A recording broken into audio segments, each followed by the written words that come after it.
આજથી 150 વર્ષ પછી શ્રીનાથજી નાથ દ્વારાથી પાછા જતા રહેશેનો ભાગ 3। ગયા ભાગમાં આપણે જોયું કે શ્રી કૃષ્ણએ મેવાડની જનતાને વચન આપ્યું કે એ અહીંયાનું પાણી પણ નહીં પીવે।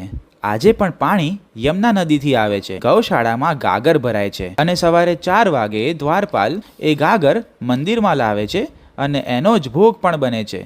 આપણે ધરાયેલો પ્રસાદ તો બહારથી જ વિતરણ કરી દેવામાં આવે છે।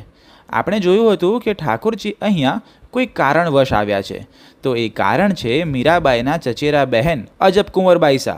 એમના જોડે પાસાની રમતમાં ઠાકોરજી જાણી જોઈને હારી ગયા અને અજબ કુંવર બાઈસાને જીતાડ્યા। ત્યારે બાઈસાએ વચન માંગ્યું કે લાલા તમે મેવાડ પધારો। આજે 350 વર્ષથી પણ ઉપર થઈ ચૂક્યા છે અને હવે 150 વર્ષ પછી પ્રભુ જતીપુરા પાછા જતા રહેશે। આજે પણ નાથ દ્વારામાં ગેટ નંબર 2ની પાછળ એક રથ મૂકેલો છે। કાચમાં બંધ છે અને સુરક્ષિત રીતે છે, પણ જ્યારે સવારે પૂજારી કચરો સાફ કરે છે તો આજે પણ ત્યાં યમુના નદીની માટી લાગેલી જ હોય છે। એટલે કે રોજ મંગળાથી લઈને શયન સુધી ઠાકોરજી નાથ દ્વારામાં વિરાજે છે, પણ વિરાજ્યા પછી એ 7 વર્ષના લાલાને માતાની યાદ આવે છે। જતીપુરા જાય છે, માતાને મળે છે અને મળ્યા પછી નિધિવનમાં રાસલીલા કરીને પાછા પણ આવી જાય છે। ઔરંગઝેબ તો એક બહાનું હતું, સાચું કારણ અજબ કુંવર બાઈસાનું વચન હતું।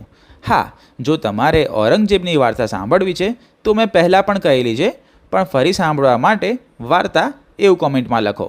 બોલો જય શ્રી કૃષ્ણ। આ સાથે જ યમુનાજીના સાનિધ્યમાં હસ્તરેખા, જન્માક્ષર અને ફોટો દ્વારા જીવનની કોઈ પણ સમસ્યાના કાયમી સમાધાન માટે આજે જ વ્યાસજી મહારાજનો સંપર્ક કરો। સર્વ વૈષ્ણવને જય શ્રી કૃષ્ણ। પુષ્ટિ માર્ગીય અવશ્ય